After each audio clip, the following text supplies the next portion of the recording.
मिसाल के तौर पे अगर आज आप इस दुनिया में नहीं रहते तो सबसे ज़्यादा फ़र्क किसको पड़ेगा, किसकी ज़िंदगी सबसे ज़्यादा डिस्टर्ब हो, किसकी ज़िंदगी बदलेगी।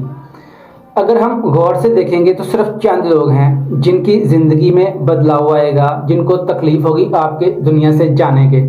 आपके माँ बाप और आपकी फैमिली में घर में कुछ लोग हैं। इसके अलावा दुनिया में किसी को कोई फ़र्क नहीं पड़ता आप ज़िंदा रहें या फिर मर जाएं।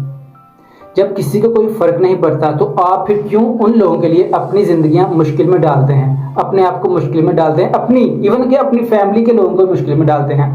कैसे? अगर मैंने ये ना किया तो वो लोग क्या कहेंगे। कर्ज उठा के इतनी महंगी चीज़ें लेते हैं, किसके लिए? उन लोगों के लिए कि अगर मेरे घर में ये ना हुआ तो वो आएगा तो वो क्या कहेगा।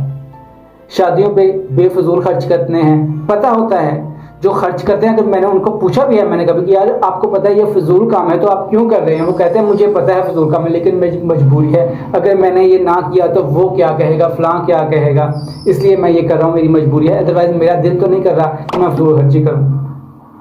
उन लोगों के लिए अपने आप को मुश्किल में डालते हैं, अपनी फैमिली को मुश्किल में डालते हैं, जिनको कोई फ़र्क नहीं पड़ता कि आप ये रहें या फिर ना रहें। ज़रा थोड़ा सा सोच लें इस बात को कि आप किस तरफ जा रहे हैं। आप अपने आप को मुश्किल में डालते हैं कर्ज उठा के, और फिर अपनी फैमिली को, उनकी ख्वाहिशात, उनके जो जज्बात हैं उनको मार देते हैं कि अगर मैंने कर्ज उठाया तो अब मैंने उतारना भी है, तो आप सफ़र करना पड़ता है आपको और आपकी फैमिली को। और जिन लोगों के लिए आपने ये किया है उनको तो कोई फ़र्क ही नहीं है आपने किया है या नहीं किया। आप जिंदा रहें या मर जाएं इनको कोई भी फ़र्क नहीं पड़ता। ज़रा सोच लें। अगर आप ज़्यादा नहीं सोच सकते तो कम से कम थोड़ा सा सोच लें इस बात पे और थोड़ा गौर कीजिएगा। अगर आप इस तरह की मज़ीद अच्छी वीडियो देखना चाहते हैं चैनल सब्सक्राइब कर लें। शुक्रिया।